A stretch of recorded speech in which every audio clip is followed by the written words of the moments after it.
নারীদের ব্যাপারেও জান্নাতের যে ফয়সালা করে রেখে দিয়েছেন, এটাও আমাদের জানা প্রয়োজন। আমি আজকে আপনাদের সামনে 14 জন জান্নাতি নারীর নাম বলবো। কতজন বলেন? 14 জন জান্নাতি নারীর নাম, যাদের জীবনী আমাদের সবার জানা প্রয়োজন।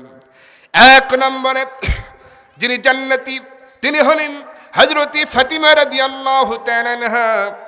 নারীদের মধ্যে তিনি জান্নাতি, যার ব্যাপারে বলা হয়েছে সাইয়্যিদাতুন নিসাই আহলিল জান্নাহ। তিনি হলেন জান্নাতি রমণীদের সরদারিনী। 2 নম্বরে খাদিজা রাদিয়াল্লাহু তাআলা আনহা। 3 নম্বরে হযরতে আয়েশা সিদ্দিকা রাদিয়াল্লাহু তাআলা আনহা। 4 নম্বরে হযরতে হাফসা রাদিয়াল্লাহু তাআলা আনহা। 5 নম্বরে হযরত আসিয়া আলাইহিস সালাতু ওয়াস সালাম। 6 নম্বরে হযরতে মরিয়ম আলাইহিস সালাতু ওয়াস সালাম। 7 নম্বরে হযরতে হাজরা আলাইহিস সালাতু ওয়াস সালাম। 8 নম্বরে সুমাইয়া রাদিয়াল্লাহু তাআলা আনহা। 9 নম্বরে উম্মে হারাম বিনতে মিলহান। 10 নম্বরে রুমাইসা বিনতে মিলহান। 11 নম্বরে সুরাইয়া আল আসাদিয়া। 12 নম্বরে রবি বিনতে মুআওয়াজ। 13 নম্বরে হযরতে উম্মে জামিলা। 14 নম্বরে নুসাইবা বিনতে কাব রাদিয়াল্লাহু তাআলা আনহা। তারা সবাই হলো আল্লাহর জান্নাতের মেহমান। সুবহানাল্লাহ। আমার বন্ধুগণ, আমার মা বোনেরা, সবার সম্পর্কে তো বলা সম্ভব হবে না। শুধু একজন নারীর নাম আমি বলবো, যার নাম হলো হযরতে নুসাইবা বিনতে কাব, যার নাম 14 নম্বরে বললাম, শেষে যার নাম বললাম। খেয়াল করুন, এই নারীদের মধ্যে তিনিও একজন, যিনি জাহিলিয়াতের সময় ইসলাম কবুলের আগে ছোটবেলাতেই ওই মক্কার জমিনে জাহিলিয়াতের সময় এমন কোন যুদ্ধ বিদ্যা নাই যা তিনি শেখেন নাই।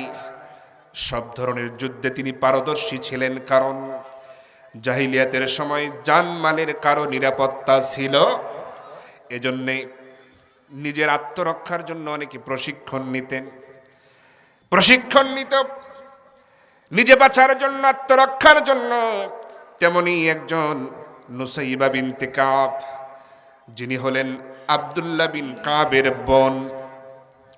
ইনি কিভাবে তরবারি চালাতে হয় প্রশিক্ষণ নিলেন, কিভাবে দ্রুত গতিতে ঘোড়া চালাতে হয় তাও শিখে ফেললেন, কেমন করে একেবারে নিশানা মোতাবেক তীর নিক্ষেপ করে লাগাতে হয় তাও তিনি শিখে ফেললেন। বল্লম খঞ্জর কিভাবে ছুটতে হয় সব শিখলেন। এমনকি ওই জাহিলিয়াতের সময় যুদ্ধ যখন আয়োজন করা হতো, কুস্তি লড়ার প্রতিযোগিতা এবং তরবারির প্রতিযোগিতা, তীর ধনুকের প্রতিযোগিতা যখন হতো, এই নুসাইবা বিনতে কাব তিনি অংশ নিতেন এবং সব সময় সব প্রতিযোগিতায় তিনি ফার্স্ট হয়ে যেতেন। সুবহানাল্লাহ বলেন। সেই একজন নারী নুসাইবা বিনতে কাব রাদিয়াল্লাহু তাআলা আনহা। ইনি ইসলাম কবুলের পরবর্তী জীবনের একটু শোনাই ঘটনা। উহুদের ময়দানে আমার নবীজি 1000 সৈন্য যখন নিয়ে গেলেন, এর মধ্যে অনেক কিন্তু নারী সাহাবীও ছিল। সুবহানাল্লাহ বলেন। উহুদের যুদ্ধে নারীদের মধ্যে ছিলেন আম্মা জান আয়েশা সিদ্দিকা রাদিয়াল্লাহু তাআলা আনহা। তিনি হলেন নারীদের নেতা, নেতৃত্ব দিচ্ছিলেন মহিলা বিভাগের। এরপরে উম্মে আইমান, উম্মু আম্মারা, এরপরে নবীজির আপন ফুপু সাফিয়া রাদিয়াল্লাহু তাআলা আনহা তিনিও ছিলেন। এই নুসাইবা বিনতে কাব রাদিয়াল্লাহু তাআলা আনহা তিনিও ছিলেন এই উহুদের ময়দানে একজন সাথী হয়ে। এবার 1000 জন নারী পুরুষ উভয়কে নিয়ে আমার নবীজি যখন উহুদের ময়দানে পৌঁছবেন, আপনারা সবাই তো জানেন যে 300 জন মুনাফিক মার্কা মুসলমান যারা ময়দান ছেড়ে পালিয়ে গিয়েছিল, কথা বলেন ঠিক কিনা? 300 জন যদি পালায়া যায় থাকে কতজন? 300 জন। 1000-এর মধ্যে 300 পালায়া গেল, থাকলো কতজন? 700 জনের মধ্যে আবার অনেকের নারী, এর মধ্যে নুসাইবা বিনতে কাব একজন। আমার বন্ধুগণ, আর ওইদিকে কুরাইশদের পক্ষ থেকে আবু সুফিয়ানের নেতৃত্বে এসেছে 3000-এর বেশি। আমরা ধরে নিলাম 3000, তাহলে 3000 বেশি না 700 বেশি? চিন্তা করেন কোথাকার কথা কোথায়। 3000 এসেছি। কাফেররা এমন পরিকল্পনা নিয়ে এসেছে উহুদের ময়দানে, তারা 3000-এর অর্ধেক সৈন্য পাহাড়ের আড়ালে তারা লুকায় রেখেছিল, সবাইকে যুদ্ধের ময়দানে হাজির করে নাই। অর্ধেকটা যুদ্ধের ময়দানে হাজির করেছে। 3000-এর অর্ধেক কত হয়? 1500। তাহলে 1500 যদি হয়, নবীজির সাথে মাত্র 700, তাও আবার অনেকের নারী। খেয়াল করুন, কাফেররা 1500, অর্ধেক সৈন্য পাহাড়ের আড়ালে লুকায়া রেখেছে, বাকি অর্ধেক এই যুদ্ধের ময়দানে হাজির করেছে। শুধু তাই নয়, নবীজিকে হত্যার জন্য তারা 3জন কাফের সৈন্যকে বাছাই করে তারা দায়িত্ব দিয়ে দেয়, আর বলে, শোনো, মোহাম্মদ বিন আব্দুল্লাহকে যেখানে খুঁজে পাবে হত্যা করবে, আর কারো সাথে তোমরা যুদ্ধ করবে না। তোমাদের 3জনের এই একটাই কাজ, 3জনের একটাই কাজ।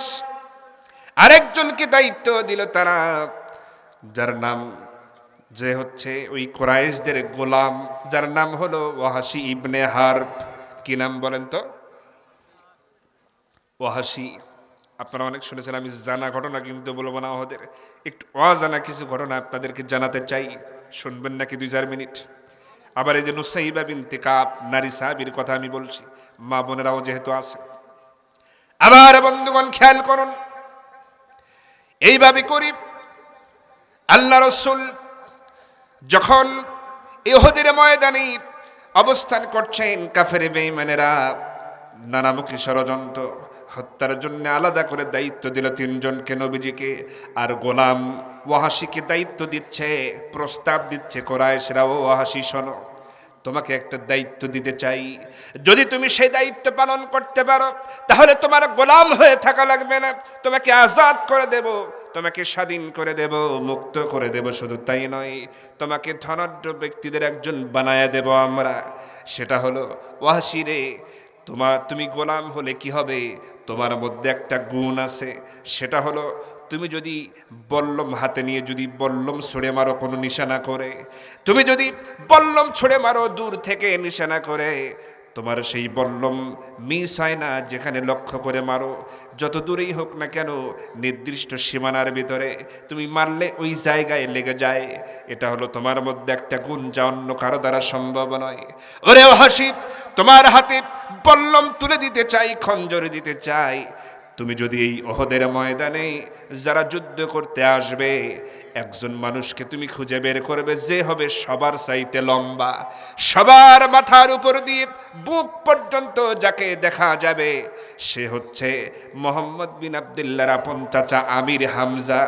এই লোকটা লম্বা মানুষ, সবার মাথার উপর দিয়ে তার বুক পর্যন্ত তুমি দেখতে পাবে।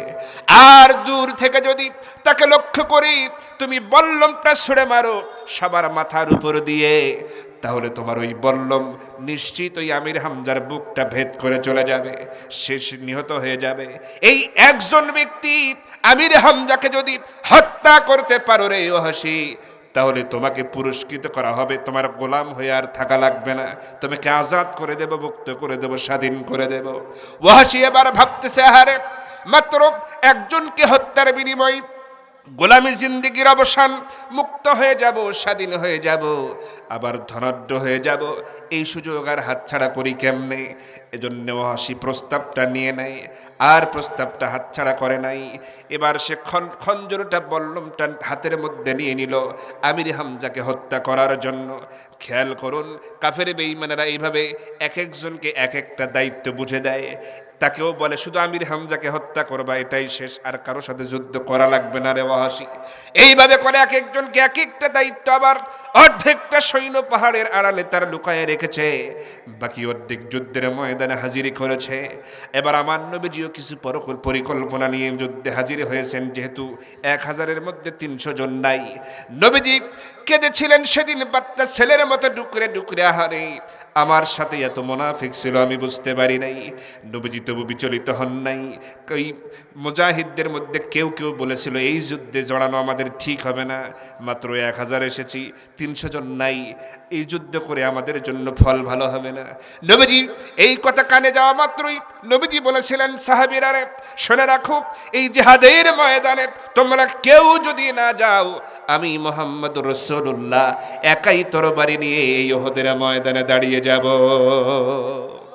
আমার ভাইরা, এবার সাহাবায়ে কেরাম সবাই ভুল বুঝতে পারলো, নবীজির কাছে বলল, ইয়া রাসূলুল্লাহ ভুল হয়ে গেছে, আমরা আপনার সব চতুর্পার্শ্বে থাকবো। আমার ভাইরা, এবার আমার নবীজি কি করলেন?